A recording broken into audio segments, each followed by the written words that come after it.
Hi friends, അസ്സലാമു അലൈക്കും. അപ്പം എൻ്റെ യൂട്യൂബ് ചാനലിലേക്ക് എല്ലാവർക്കും സ്വാഗതം. ഇന്ന് നമ്മൾ ഉണ്ടാക്കാൻ പോണത് മസാല പോപ്കോൺ എങ്ങനെ ഉണ്ടാക്കുക എന്നുള്ളതാണ്. അപ്പോൾ അതിന് വേണ്ടിയിട്ട് ആദ്യം നമ്മൾ ഗ്യാസ് ഓൺ ചെയ്ത് ഒരു കുക്കറാണ് വേണ്ടത്. കുക്കർ വെക്കുക. അത് ചൂടാറുന്ന വരെ നമ്മൾ വെയിറ്റ് ചെയ്യുക. ചൂടാറി കഴിഞ്ഞാൽ അതിൽ ഓയിൽ ഒഴിക്കുക. ഞാനിവിടെ വെളിച്ചെണ്ണയാണ് എടുത്തിട്ടുള്ളത്.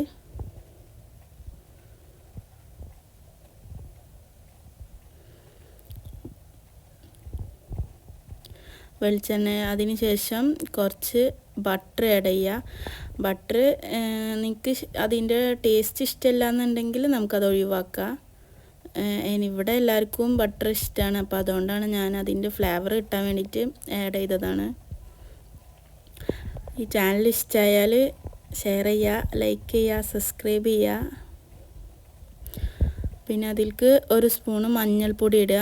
ഈ വെളിച്ചെണ്ണയിലേക്ക് ഫ്ലെയിം ഒന്ന് കുറച്ച് വെക്കണം, അല്ലാന്നുണ്ടെങ്കിൽ ഈ മസാല വെളിച്ചെണ്ണയിൽ ഇടുമ്പോൾ കരിഞ്ഞു പോവും.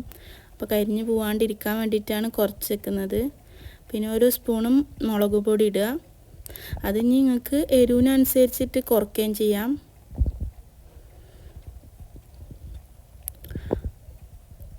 ഇപ്പോൾ എണ്ണ ഒന്ന് ചൂടായി വന്നിട്ടുണ്ട്. അപ്പം അതിലേക്ക് നമ്മൾ ഈ വാങ്ങിച്ച് വെച്ച കോണ് ഇട്ട് കൊടുക്കുക.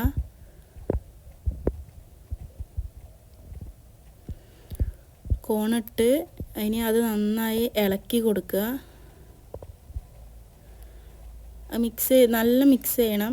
മസാല ഒക്കെ എല്ലാ ഇതിലും നന്നായി വെളിച്ചെണ്ണ പിടിക്കണം.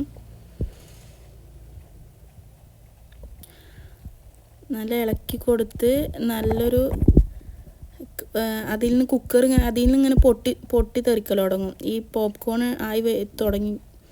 അപ്പം അതിൻ്റെ കുക്കറിൻ്റെ മൂടി വെച്ചിട്ട് തിരിച്ചടച്ചുകൊടുക്കുക. അത് പ്രത്യേകം ശ്രദ്ധിക്കണം. തിരിച്ചടച്ചുകൊടുക്കുക. അതിന് ശേഷം ഒന്ന് ഇടയ്ക്കിടയ്ക്ക് ഇങ്ങനെ കുലുക്കി ഷെയ്ക്ക് ചെയ്ത് കൊടുക്കുക. അപ്പോൾ അതിൻ്റെ അടിയിലുള്ള പോപ്കോണ് അടിയിലുള്ള ഇത് കരിയാണ്ട് നല്ലപോലെ കിട്ടും. ഇപ്പോൾ പോപ്കോൺ റെഡി ആയിട്ടുണ്ട്. ഇപ്പോൾ അടുത്ത സെറ്റ് ഇട്ടുണ്ട്. ഇത് അടുത്ത സെറ്റല്ല, ഈ പോപ്കോണ് മേലത്തത് ആയത് മാറ്റി വെച്ചിട്ട് പിന്നെ ബാക്കി അടിയിൽ കുറേ ഉണ്ടാവുമല്ലോ ഈ പൊന്തി വരാത്തത്. അപ്പോൾ അതെന്ത് ചെയ്യുക, മേലത്ത് കുറച്ച് മാറ്റി വെച്ചതിന് ശേഷം അതിൽ കുറച്ചുകൂടി ഓയിൽ വെച്ചിട്ട് ഒന്നും കൂടി മിക്സ് ചെയ്യുക. അപ്പം ഇതേപോലെ ശബ്ദം കേൾക്കുമ്പം അടച്ചു വെക്കുക. എന്നിട്ട് അത് അത് പോപ്കോണായിട്ട് റെഡിയാവും. ഇപ്പം നല്ല ടേസ്റ്റി ആയിട്ടുള്ള നല്ല അടിപൊളി മസാല പോപ്കോൺ ആയി വന്നിട്ടുണ്ട്. അപ്പോൾ ഇതുവരെ നമ്മൾ ഉപ്പിട്ടിട്ടില്ല. ഉപ്പിടാത്തത് അപ്പോൾ കരിഞ്ഞു പോകും. ഉപ്പിട്ടാൽ വേഗം കരിഞ്ഞു പോകും. അതുകൊണ്ടാണ് നമ്മൾ ആദ്യം ഉപ്പിടാത്തത്. പിന്നെ ഉപ്പിൻ്റെ ടേസ്റ്റ് കിട്ടണമെങ്കിൽ ഇങ്ങനെ ചെയ്യണം. അതിൽ നിന്ന് കുറച്ച് നമ്മൾ വേറൊരു ബൗളിലേക്ക് എടുത്തിട്ട് അതിൽ ഉപ്പിടുക. എന്നിട്ട് നന്നായി ഷെയ്ക്ക് ചെയ്യുക. അപ്പോൾ നല്ല ടേസ്റ്റ് ഉണ്ടാവും. അപ്പോൾ നല്ല അടിപൊളി പോപ്കോൺ റെഡി ആയിട്ടുണ്ട്. അപ്പോൾ അടുത്തൊരു വീഡിയോ ആയിട്ട്